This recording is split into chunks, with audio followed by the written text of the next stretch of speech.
नमस्कार, जय हिंद। आप देख रहे खबर राजस्थान में, आपके साथ जी.के. लोधिया। आज हम पहुंचे सवाई माधोपुर में आज हमारे साथ राजस्थान की जानी मानी हुई शख्सियत मीणावती गीतों के स्टेज किंग के नाम से जाने वाले भाई दिलकुश जी खाट हमारे साथ है। आज इनसे वो सारे सवाल जवाब होंगे, इनकी पूरी जर्नी के बारे में इनसे जाना जाएगा। हमारे साथ दिलकुश खाट जी। नमस्कार जी सर। राम राम जी, नमस्कार जी। एक बार आप अपना पूरा इंट्रोडक्शन दे दीजिए। मेरा नाम दिलकुश मीणा, गांव खाटकला, पोस्ट पडाना, जिला व तहसील सवाई माधोपुर। जिला व तहसील सवाई माधोपुर। हाँ। एजुकेशन के बारे में बता दीजिए, आपने कहाँ तक आपकी एजुकेशन है? मैंने 12वीं बायो से पास कर रखी है, बीएससी नर्सिंग भी कर रखी है, एमएससी नर्सिंग भी कर रखी है। एमएससी नर्सिंग कर रखी है। हाँ। आपके परिवार में कितने सदस्य कौन कौन है? परिवार में मेरे पापा और 2 भाई है। वो हम रहते अलग अलग है, लेकिन हमारा रहना ऐसा लगता है इससे शामिल ही रहते हैं। शामिल रहते हैं। हाँ। तो मेरे मम्मी पापा, चाचा चाची और उनके एक लड़का है चाचा के, 2 लड़की है, और मैं अकेला ही हूँ। मेरे भाई बहन नहीं है खास। आपके भाई बहन है? आप एक इकलौते हो आपके माता पिता की? हाँ, अकेला ही हूँ मैं। आपकी जो जर्नी रही है, जो जर्नी कहाँ से स्टार्ट की है? जो मीणावती गीतों में आपने जो जर्नी स्टार्ट की है वो? देखो, मैं पहले ही अपने समाज के जो अच्छे कलाकार थे, पहले मैं उनके गाने सुनता था जी। जब गाने सुनता था तो धीरे धीरे मुझे गाने गाने का भी थोड़ा वो मतलब इच्छुक हुआ मैं। और मैं सोचा मैं यार ये अपन भी ट्राई कर सकते, हो सकता है कि मेहरबानी हो जाए। फिर मैंने 2017 में पहली रिकॉर्डिंग की थी। उस टाइम पे बीएसपी स्टूडियो जयपुर से रिकॉर्डिंग की थी। वो यहाँ आसपास स्टूडियो नहीं थे उस टाइम। स्टूडियो नहीं था आसपास? पहली रिकॉर्डिंग भी आपने जयपुर से की? पहली रिकॉर्डिंग वहाँ से की थी, और वो रिकॉर्डिंग ठीक ठाक चली थी, मतलब जनता का अच्छा रेस्पॉन्स रहा था। फिर उसके बाद में धीरे धीरे प्यार बढ़ता गया, मैं भी आगे बढ़ता चला गया। ये लोगों जनता का आपके प्रति किस प्रकार से सपोर्ट रहा है? क्या फीडबैक रहा अब तक का? जनता का, चाहने वालों फैनों का बहुत अच्छा सपोर्ट रहा है। शुरू से अब तक सपोर्ट बेकरार है उनका, और मैं भी उनके सपोर्ट के प्रति खरा उतरने की कोशिश करता हूँ और उतर भी रहा हूँ।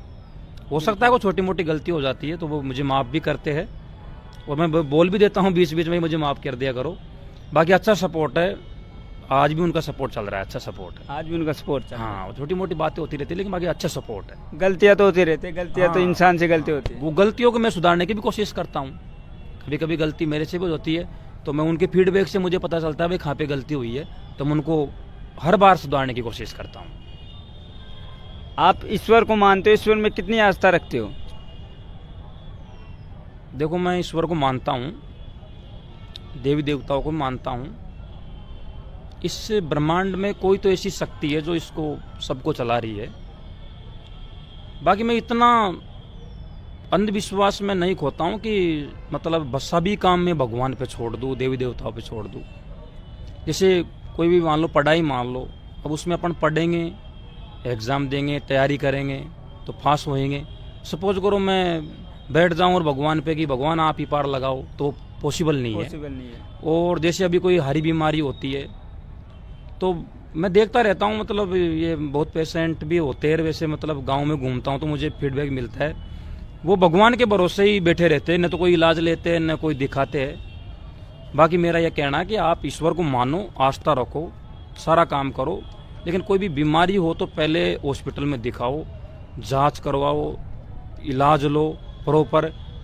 कहीं कहीं आदमी क्या होता है, ईश्वर में, देवी देवताओं में विश्वास रखे रहते हैं और दवाइयों को बंद कर देते हैं, फिर बाद में कॉम्प्लिकेशन बढ़ जाते हैं। सर, मैंने देखा है कि सोशल मीडिया पे मैं देखता रहा हूँ, आपको मैं नोटिस करता रहता हूँ कि कब जो कोई भी साधारण व्यक्ति या कोई होता है, लेकिन कई तो ऐसे हैं जिनको वो उसी के पाखंड में पड़े रहते हैं, बाद में उनकी बीमारी से ज़्यादा ग्रसित हो जाते हैं, फिर उनको निकलना ही पड़ जाता है। क्योंकि आप तो एक मेडिकल फील्ड से जुड़े हुए आदमी हो, तो आपको सारी चीज़ें हमसे ज़्यादा जानकारी है आपको इस बारे में। मैं वही तो बता रहा हूँ आपको भाई कि कोई भी बीमारी हो ना तो हॉस्पिटल में दिखाओ एक बार। अब देखो, वो बाकी मैं खुद का एक्सपीरियंस बता रहा हूँ, बड़े बड़े डॉक्टरों का भी बता रहा हूँ, मतलब फर्स्ट प्रायोरिटी हॉस्पिटल की रखनी चाहिए। कुछ बीमारी ऐसी होती है, जैसे मान लो अपन ट्रीटमेंट भी नहीं लेंगे ना, जब भी वो 10 दिन में, 12 दिन में, 15 दिन में, महीने में अपने शरीर से बाहर निकल जाती है और अपनी बॉडी को कभी कभी क्या आराम मिल जाता है। अब उस टाइम पे अपन ने किसी का, देवता का या किसी कोई बाबा का सहारा ले लिया और वो आराम वैसे भी मिल गया तो अपन को विश्वास हो जाता है भाई बाबा की दवाई से आराम मिला है। बाकी कभी कभी ऐसा भी होता है जैसे जॉन्डिस होता है पीलिया। अब ये कुछ जॉन्डिस क्रिटिकल होते हैं, कुछ जॉन्डिस नॉर्मल होते हैं, तो वो 10-15-20 दिन महीने में जैसे अपन खानपान चेंज करेंगे ना तो अपने आप वो अपनी बॉडी से बाहर निकल जाता है। जैसे टाइफाइड है वो भी कभी कभी बाहर निकल जाता है, लेकिन अपने अपन को आस्था हो जाती है कि अपने बाबा से आराम मिला है। उसमें देसी दवाइयाँ भी तो लेते हैं, बाबा भी तो कुछ देसी दवाइयाँ बता देते, तो देसी दवाई भी काम करता है, आयुर्वेदिक चीजें। हाँ, आयुर्वेदिक चीज़ें काम करती है, आयुर्वेदिक चीज़ें बेकायदा काम करती है, उनको तो लेना चाहिए, वो तो काम करती है। क्योंकि हमारे बड़े बुजुर्ग जो कहते थे तो पहले तो कहावत है कि गांव में जो बाजरे की राबड़ी से बुखार उतर जाता था। हाँ, वो खान पीन का फर्क पड़ता है, देसी दवाई काम। जैसे अभी हल्दी है, अदरक है, ये हल्दी, अदरक, काली मिर्च, इनके एक तरीके से एंटीबायोटिक, एक तरीके से एंटी एलर्जन के काम रहते हैं, तो ये तो दवाइयाँ काम करती है, इनमें कोई दिक्कत नहीं है। कोई दिक्कत हाँ। तब जो आपसे जो जूनियर सिंगर है नया नया भी गाने लगा तो उसको भी आप बराबर का सम्मान देते हो? हाँ, मैं बराबर का देता हूँ सर, चाहे वो सिंगर नहीं, कोई सा भी आदमी हो, पढ़ने वाला हो, चाहे कोई सा भी हो, क्योंकि मैंने आदमी के पास 3-4 चीज़ें मेन रहती है, जैसे गरीबी, बेरोजगारी, एक हारी बीमारी, ये सब चीज़ें मैंने फील कर रखी है। एक स्टूडेंट लाइफ वो भी मैंने फील कर रखी है, मतलब उसका कैसा हौसला बुलंद करना है, उनसे गलती होती है तो कहाँ सुधार करना है, तो उन स्थितियों से मैं गुजर चुका हूँ, तो वो थोड़ा मेरे अंदर हौसला आ गया, एक्सपीरियंस हो गया। तो मेरी यही कोशिश रहती है कि चाहे मेरे से वो बड़ा हो, चाहे छोटा हो, चाहे कमज़ोर हो, मैं कभी भी ऐसा नहीं सोचता कि वो मेरे से बड़ा है कि छोटा है, बाकी मैं उनको मेरे बराबर लेके चलता हूँ और हमेशा उनको मोटिवेशनल जो मेरे से बनता है वो चीज़ बताते रहता हूँ। मैंने देखा कि सोशल मीडिया पर भी आप सहनशीलता ज़्यादा, धैर्य, सहनशीलता और धैर्य आप रखते हो, कैसे मेंटेन कर लेते हैं? आजकल लोगों को गुस्सा बहुत जल्दी आ जाता है। गुस्सा मेरे अंदर भी बहुत था पहले, जब मैं 12वीं पास किया, मेडिकल लाइन से BSc नर्सिंग की, तो कॉलेज से पास आउट था ना तो मेरे अंदर बहुत गुस्सा था, क्योंकि स्टूडेंट लाइफ में होता है। स्टूडेंट लाइफ में होता है। तो बाकी उस गुस्से से नुकसान ही हुआ है, बाकी कोई फ़ायदा नहीं हुआ है। फिर जब मैंने संगीत की दुनिया में आया, जगह जगह प्रोग्राम किए, एक्सपीरियंस हुआ, लोगों के साथ में उठना बैठना हुआ, तो अपने आप सहजता, सरलता जैसे जैसे दुनिया देखता गया वैसे वैसे शरीर में आती गई। और हाँ, मैंने ये नोटिस किया है, फील भी किया है, जो मज़ा सहजता, सही इंसानियत में और जो सरलता में, विनम्रता में है, वो किसी और में नहीं है। जो कार्य धैर्य हो, सहनशीलता और विनम्रता से हो जाता, वो गुस्से से नहीं होता। हाँ बिल्कुल, हाँ, गुस्से में हमेशा गुस्से में तो हमेशा गलती डिसीजन ले पाते हैं अपन, बाकी सोच विचार के जो काम करते हैं वो अच्छा रहता है। जो भी काम करे वो सोच विचार के करना चाहिए। हाँ सर, आजकल देखने को मिलता है कि सोशल मीडिया पे अपने मीणावाटी गीत ले लो, चाहे और भी फिल्मी गीत ले लो, बिहार के ले लो, हरियाणवी ले लो, ऐसे ऐसे गाने आजकल सोशल मीडिया पे ऐसे ऐसे गाने लॉन्च हो रहे हैं जिसको हम परिवार के साथ बैठ के नहीं देख सकते या नहीं सुन सकते। उस पर आपका क्या विचार है? देखो, गलत गीत गलत ही है, गलत लेकिन कुछ दुनिया गलत भी है तो उनका सपोर्ट कर देती है, बाकी ऐसा नहीं करना चाहिए। और सभी सिंगर ऐसे नहीं है, कोई 1-2 सिंगर है तो उनको सुधार करने की ज़रूरत है। अच्छे गाने गाओ जिससे समाज में कुछ संदेश मिले। हाँ, जिसे सपोज करो, मैं मेरी बता देता हूँ, जहाँ तक मेरी कोशिश है मैंने सही गाए हैं, गलत नहीं गाए, लेकिन हो सकता है गलती कभी गलत गा भी दिए हो 1-2 गाने, तो पब्लिक मुझे बता भी देती है तो मैं उनमें सुधार कर देता हूँ, भाई कि अब ये गलत है, या अब इस तरीके से नहीं गाएंगे, अब दूसरे तरीके से गाएंगे। बाकी गलत है क्योंकि अब सोशल मीडिया बहुत बड़ा हो गया, सोशल मीडिया बहुत बड़ा हो गया। कोई छोटी सी चीज़ को भी एक तरीके से वर्ल्ड वाइड हो जाता है कभी कभी कोई चीज़, तो वो पहले तो गाँव तक ही सीमित थी, अब तो राजस्थान स्टेट, मतलब पूरे देश में फैल सकती है बात, तो इसलिए उनमें सुधार करने की ज़रूरत है ये। और लोगों से भी ये कहना चाहूँगा कि आपको जो भी गलत लगे, चाहे सिंगर वो गलत हो, चाहे गाने गलत हो, उनका बहिष्कार करो खुलने में, कोई दिक्कत नहीं है, अपने आप सुधार कर लेंगे। ये जो गलत गाने गाते हैं उनको क्या कहना चाहेंगे, एक बार उनसे कह दीजिए कुछ। सर देखो, मैं तो पर्सनली तो कह नहीं सकता फ़ोन कर करके, बिल्कुल नहीं क्योंकि मैं भी उसी लाइन से हूँ, लेकिन मैं सोशल मीडिया से के थ्रू कह भी देता हूँ और आज भी वापस कह देता हूँ कि भाई ऐसे मतलब गाने मत गाओ जिससे नेगेटिव फर्क पड़े, अच्छा ही गाओ। और मेरे अंदर भी कोई कमी है तो मुझे भी बताओ फोन करके आप, कोई मैं भी सुधार करूंगा। ये क्योंकि ऐसा कोई काम नहीं करे जिसमें समाज में नेगेटिविटी फैले। समाज में ऐसा अगर मीणावाटी गीतों में पहले भी गाया जाता था, कथाएं गाई जाती थी जो परिवार के सभी लोग बैठ के देखते थे, वैसे दहेज प्रथा पे, मृत्यु भोज पे, सभी जगहों पे ब्याह लगाए जाते थे, वैसी चीज़ें गाई जाती थी पहले। आज धीरे धीरे वापस डेवलप हो रही है वो चीज़। मैंने अभी 1-2 दिन में देखा, 1-2 सिंगर वो दहेज प्रथा पे भी गाना निकाला, मृत्यु भोज पे भी निकाले हैं।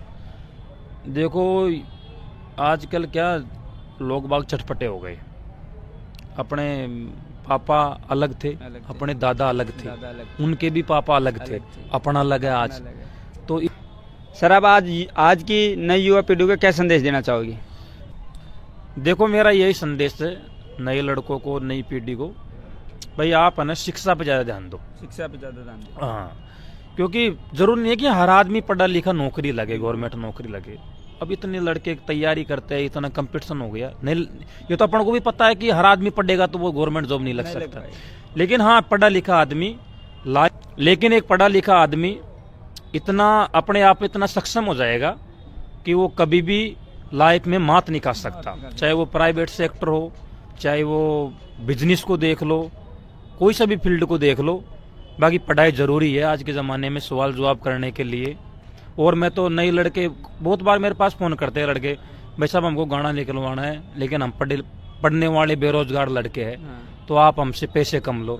तो मैं तो उनको एक ही बात बोलता हूँ, भाई मेरी तो फर्स्ट राय तो ये है कि आप गाना निकलवाओ ही मत। गाना निकलवाओ मत भाई, जो आप मत मान लो 2000, 2500, 3000 गाना में बर्बाद करो, आप उस मतलब उनको पैसों को पढ़ाई में यूज लो, रूम का किराया दो, कोई कोचिंग लो। तो मेरी तो यही कहना है। और फिर भी आप नहीं मानो तो वो आपकी मर्जी है। हाँ, जो भी पैसे लगा रहे हो अच्छे काम में इन्वेस्ट करो, पढ़ाई में इन्वेस्ट करो, खाने पीने में। प्रोग्राम में भी कहीं फोन आते हैं कि भाई साहब हम गरीब आदमी हैं, इतने पैसे दे नहीं सकते। तो मैं उनको यही कहता हूँ, भाई मत दो, प्रोग्राम मत करो आप। भाई प्रोग्राम तो देखो ये तो फालतू खर्चा है। मैं साफ कह रहा हूँ, भले मैं इस लाइन में हूँ लेकिन फिर भी बोल रहा हूँ। हाँ, उन पैसों को आप पढ़ाई में काम में लो, कोई दिक्कत नहीं है। आपके बच्चे पढ़ाओ, लड़की पढ़ाओ, उन शिक्षा में काम लो, उन पैसों को शिक्षा में काम। हाँ, आजकल जो समाज में चल रही कुरीतियाँ, जिसमें एक दहेज प्रथा भी आज के ज़माने में बहुत ज़्यादा अपने समाज के अंदर हो गई है। देखो दहेज प्रथा बड़े रूप में फैल गई है, बड़े रूप में फैल गई, और इसमें एक नहीं बहुत सारे मल्टीपल फैक्टर है। जैसे अब ये सुधार तो धीरे धीरे होगा, एक दिन में तो नहीं हो सकता भाई कि हाँ दहेज प्रथा बंद तो बंद, ऐसे नहीं हो सकता। जैसे कोई बीमारी फैलती है, जैसे कोरोना फैला था तो एकदम में कंट्रोल थोड़ी हुआ था। वो पहले लोग बागों को क्वारंटीन किया, फिर आइसोलेशन किए, फिर वैक्सीन चलाई, फिर ट्रीटमेंट दिया, जब जाके वो रोकथाम हुआ। और अभी भी पनप रहे बहुत सारे केस। तो इसलिए ये भी एक वर्ल्ड वाइड हो गई है दहेज प्रथा वाली चीजें। लेकिन इसमें सुधार करने की चीजें ये होती है,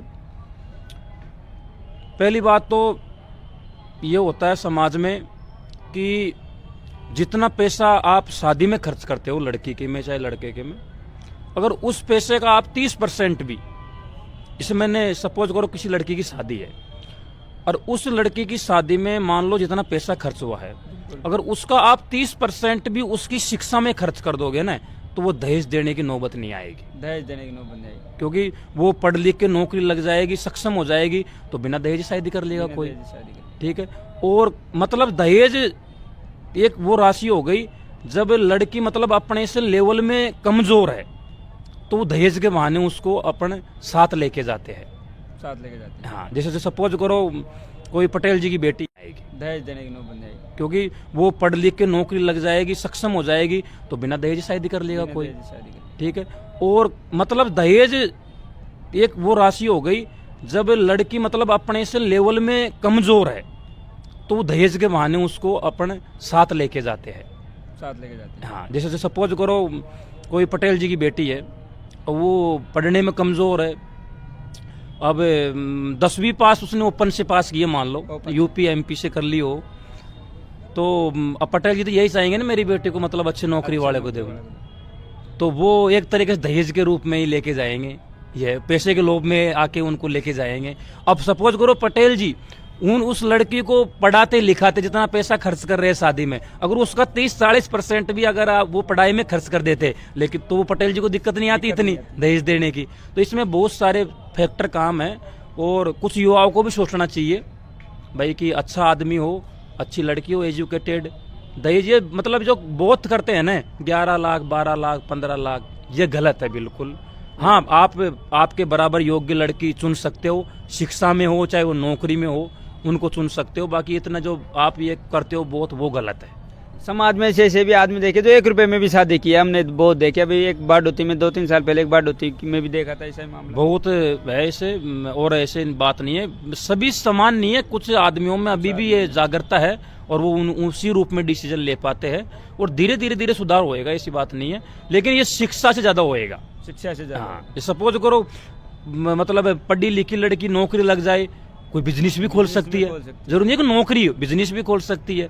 कोई मतलब जैसे प्राइवेट कोई उसने कोई हॉस्पिटल डाल दिया, संस्था डाल दी, स्कूल डाल दी, तो वो दहेज देने की नौबत नहीं आएगी।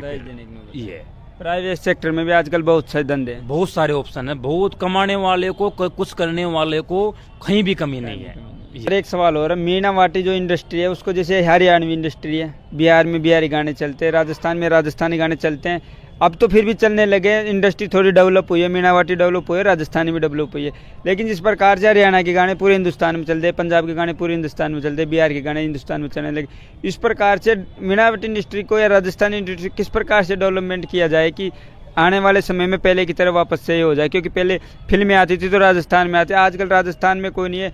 अभी हमारे कोई राकेश भाई शांता, वो बहुत अच्छे वीडियो बनाते हैं, ऐसे बहुत सारे हैं। अब जो एक स्टेज है पर उस पर भी राजस्थानी आने लग गई है, अब जाके थोड़ा डेवलपमेंट हो, आगे और ज़्यादा डेवलपमेंट किस प्रकार से हो पाएगा? देखो, अब पहले की बजाय अब सुधार है। जैसे अभी अपने मीणाओं के सिंगर को भी गीत सब जगह चलने लग गए। जैसे अभी वो लव कुश डोंगरी भाई का सॉन्ग है चुन्नी वाला, तो वो वर्ल्ड वाइड सॉन्ग चला था। अदर स्टेट में भी चला था, अपने स्टेट में भी चला था, मतलब पूरे देश में चला था वो सॉन्ग।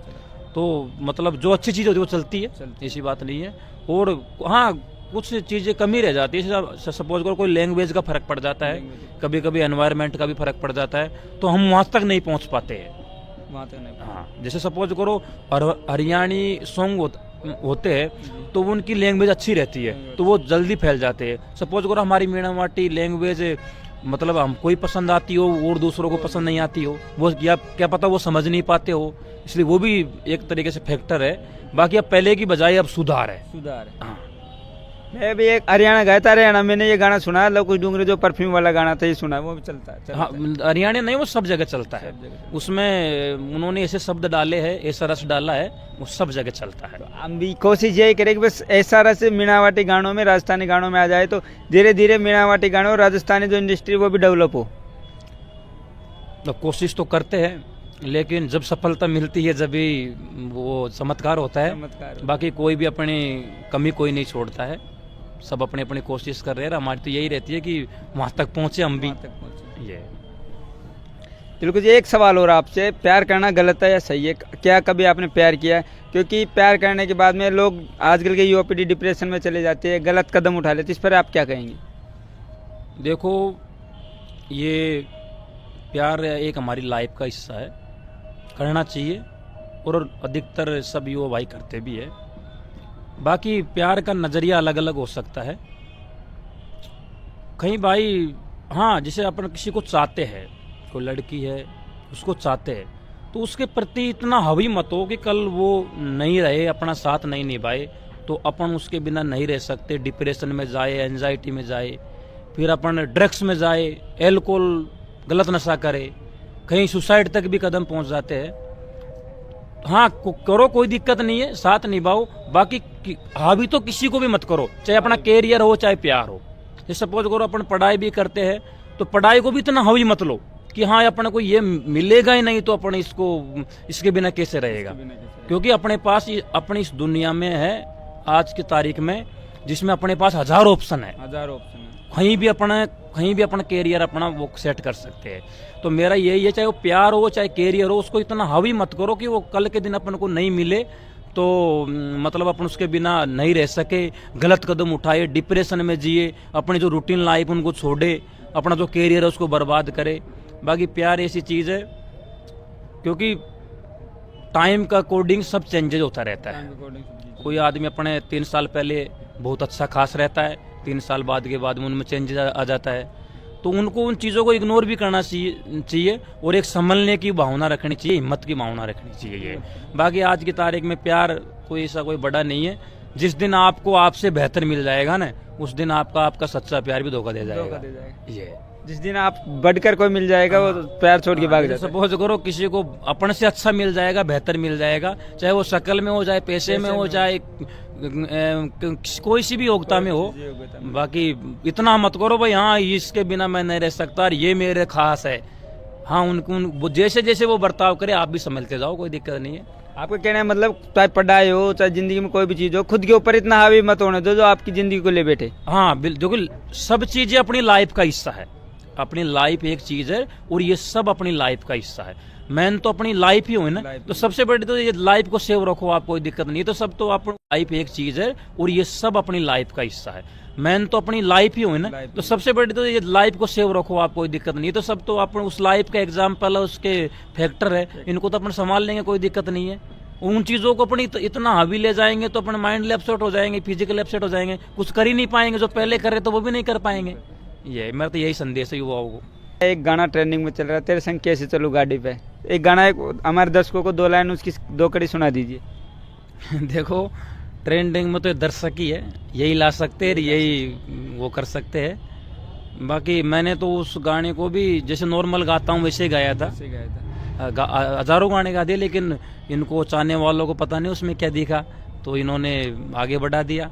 आजकल इंस्टाग्राम की रील पे यही दिख रहा है, किसी की स्टोरी देखो तेरे संग कैसे चलो गाड़ी में, तो एक बार 2 कड़ी में सुना के बता दीजिए, हमारे दर्शक भी सुनना चाह रहे हैं। कोई दूसरा देख लेगा घबरावे काया, तेरे संग कैसे चलूर गाड़ी पे, भरिया बाजार के माया रे, भरिया बाजार के माया। ये मधुर वाणी है दिल खुश खाट की। एक दहेज प्रताप एक 2 कड़ी और सुना दीजिए, मजा आ जाएगा। आदमी च गरीब जी पे, आदमी गरीब जात बगाड़ जो मैं ते, ढूंटी ला गया पत शादी में, मुंडा फाड़ जो मैं तेरे, मुंडा फाड़ जो मैं ते। इनका ये जो भाई मीनावटी गाना नहीं जानते उनको बता दूं कि इनका कहने का मतलब है कि नौकरी लगने के बाद में आप दहेज के लिए मुट्ठी भर के पैसा मत मांग लेना। भाई आप सक्षम हो गए, अब आपको भी सुधार करने की जरूरत है, यही है। सर आपकी शादी हो गई? शादी नहीं हुई अभी। शादी कब करने का विचार आपका? युवाओं को भी फेसबुक पे देखते रहते हैं हम, युवाओं का भी ये सवाल रहता है दिल को। जिससे पूछा मैंने आज 1-2 लड़कों से जाके आया था, पूछ के आया था, तो उन्होंने कहा कि एक सवाल जरूर पूछना भाई साहब शादी कब करेंगे। देखो मेरा जो पर्सनल गोल था गीतों के अलावा पढ़ाई का, जॉब का, वो मैंने अचीव कर लिया है। और मेरी मेन भावना वही थी कि वो चीज़ मुझे पहले मिले, उसके बाद में मैं ये काम करूं। बाकी मैं अब सब तरीके से लाइफ में सेटल हूं और अब बहुत जल्द बस शादी की वो है, बहुत जल्द शादी करूंगा। अब शादी का नंबर है, सब कुछ जो आपका गोल है वो भी आपको लगभग मिल ही गया। हाँ जो था गोल था पर्सनल, वो मैंने अचीव कर लिया। अब शादी का नंबर है। अब शादी आपने कह दिया अब आप शादी करोगे। शादी करेंगे तो एक तो शिक्षित लड़की लाएंगे परिवार में, या जैसा आपकी गवर्नमेंट जॉब लग गई तो होता है कि गवर्नमेंट जॉब लगने के बाद में होता है 15 लाख 20 लाख रुपए लेंगे। किस प्रकार से आप शादी करेंगे? शिक्षित लड़की लाएंगे जो परिवार को संभाल सके, या आप नौकरी लगने के बाद में दहेज की डिमांड करेंगे, भाई मेरे को तो दहेज दे दो, लड़की कोई सिर्फ दे दो? नहीं, मैं दहेज की कोई डिमांड नहीं है। हाँ मेरे बराबर लेवल की हो, लेवल की मतलब ये है कि पढ़ाई लिखाई में शिक्षित हो। वो जहाँ तक पॉसिबिलिटी है कि कोई जैसे मेडिकल फील्ड की या कोई ANM GNM नर्सिंग वाली मिल जाए तो बेस्ट रहे। बाकी दहेज के कोई डिमांड नहीं है, ना मैं कोई इस डिमांड को रखूंगा, मैं इसके खिलाफ ही हूँ। आप दहेज प्रथा के खिलाफ ही हो? आप भी नर्सिंग जो ये मेडिकल डिपार्टमेंट से, वो भी उसी डिपार्टमेंट से हो तो अच्छा रहेगा आपके लिए? हाँ वो अगर वैसे मिल जाए तो बहुत अच्छा रहेगा। आजकल राजस्थान में एक प्रकरण चल रहा है नरेश मीणा को, जो समरावता में वो कांड हुआ, उसको लेकर आप क्या सोचते हैं और नरेश मीणा को किस प्रकार से देखते हैं, और वो जो थप्पड़ कांड नरेश मीणा ने एसडीएम को जड़ा था उस पर आप क्या सोचते हैं? देखो, वो समरावता में हुआ जो गलती हुआ है, अगर उस दिन एसडीएम जी वो गलत वोटिंग नहीं करवाते तो शायद वो घटना नहीं हो पाती। अब वो उनके गोल से बैठे थे तो वोटिंग नहीं करवानी चाहिए थी। अब सरकार एक तरफा डिसीजन ले रही है, उनके ऊपर कोई कार्रवाई नहीं हो रही। बाकी गलती तो उनकी है भाई, उन्होंने गलत वोटिंग करवाई जब भी तो वो मामला बड़ा है। बाकी नरेश भाई साहब हमारे समाज के एक कोई नूर है, और जेल में चलेगा तो कोई दिक्कत नहीं है, महीना 2 महीना सबका। उसने कोई वो तो कांड, कोई उसने कोई मर्डर तो किया नहीं है, कोई बलात्कार नहीं किया उन्होंने। एक पब्लिक की जनता के लिए तो लड़े है ना, बिल्कुल। तो सब छूट जाएंगे, कोई दिक्कत नहीं है। थोड़ा टाइम लग जाएगा। लाइफ में जो भी होता है ना, जो अच्छा होता है। नरेश भाई साहब पहले 10 थे, अब 100 के बाहर निकलेंगे। 100 के बाहर निकलेंगे ये क्योंकि कुछ चीजें कुछ उस टाइम पे अपन को ये फील होती है कि गलत हुआ है, लेकिन वो कभी कभी लाइफ में बहुत अच्छी साबित होती है। नरेश भाई साहब ने उन लोगों के दिलों में जगह बना दी जो पहले उनको जानते भी नहीं थे। अब लोगों का प्यार बहुत ज्यादा बढ़ गया है, और पब्लिक का सपोर्ट है। अभी कल परसों बरवाड़ा में मीटिंग थी, तो पब्लिक का बेकरार सपोर्ट है। जरूर छूटेंगे, हाँ टाइम थोड़ा सा लग सकता है, बाकी जरूर छूटेंगे। युवाओं की आवाज और भी ज्यादा बुलंद बनाएंगे। देखते हैं तो नरेश मीणा जब छबड़ा से 2023 का चुनाव लड़े थे विधानसभा का, उसमें 44,000 वोट के करीब वो लाए थे। अभी रिसेंटली वो किसी पार्टी से चुनाव नहीं लड़े, दोनों बार कांग्रेस पार्टी से उन्होंने टिकट मांगा, पार्टी ने उन्हें टिकट नहीं दिया। अभी जो देवली नारा से टिकट लड़ा तो उससे ज्यादा ताकत से व्यक्तिगत रूप में, क्योंकि पार्टियां में तो पार्टी के लीडर भी आएंगे, मुख्यमंत्री बीजेपी से मुख्यमंत्री जी भी आएंगे, कांग्रेस से कांग्रेस के लीडर भी आए, लेकिन एक व्यक्तिगत तौर पर उन्होंने 60,000 वोट लाए हैं। वो तो कैसे देखते हैं आप? अगर पार्टी उनको टिकट दे देती तो आज शायद देवली नारा में कांग्रेस का विधायक होता। देखो, जैसे अब अपन है, कोई काम पड़ता है ना अपने, तो अपने लिए 2 आदमी नहीं आ सकते। 2 आदमी नहीं आ सकते। उनको 40,000, 45,000, 60,000 वोट मिल रहे हैं। उनके लिए लोग बाग जगह जगह मीटिंग कर रही है, उनके लिए हजारों युवा तैयार है। तो कुछ तो बंदे में काबिलियत है, दम है, जभी तो आ रहे हैं ना। तो फिर और वो मतलब हाँ, उनसे मेरा एक वो है कि थोड़ी सी सुधार करने की जरूरत है। उनका एक तो गुस्सा बहुत ज्यादा आता है। ये मानता गुस्सा कभी कभी जायज भी है, लेकिन थोड़ी सी और भी थोड़ा सा कम करे, सहनशीलता लाए तो और भी मजा आ जाए। क्योंकि कभी कभी गुस्से से काम बिगड़ता, सुधरता काम भी बिगड़ जाता है।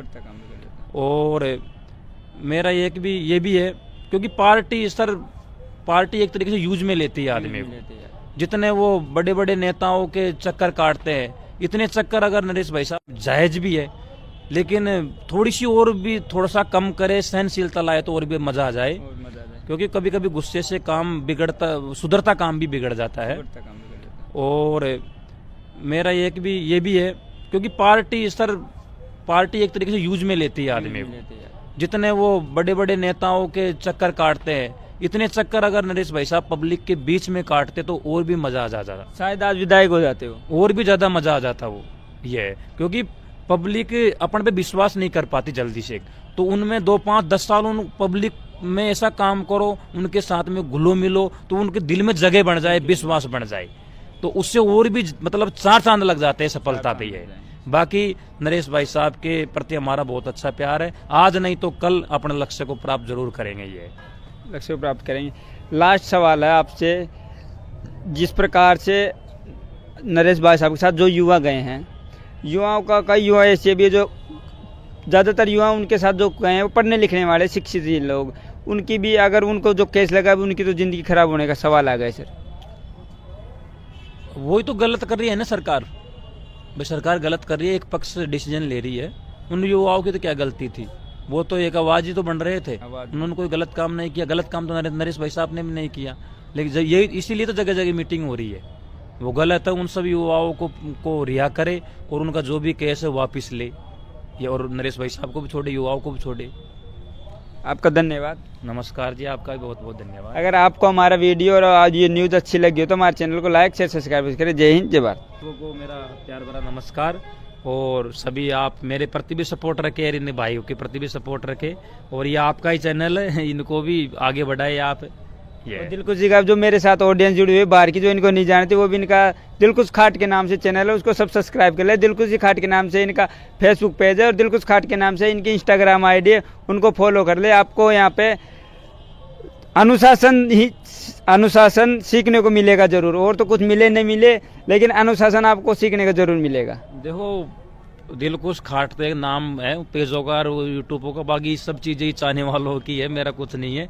आज जहाँ भी है अपन इन्हों के भरोसे है, और जहाँ ये अपन को अब आगे भी बढ़ा सकते हैं, उतार भी सकते हैं।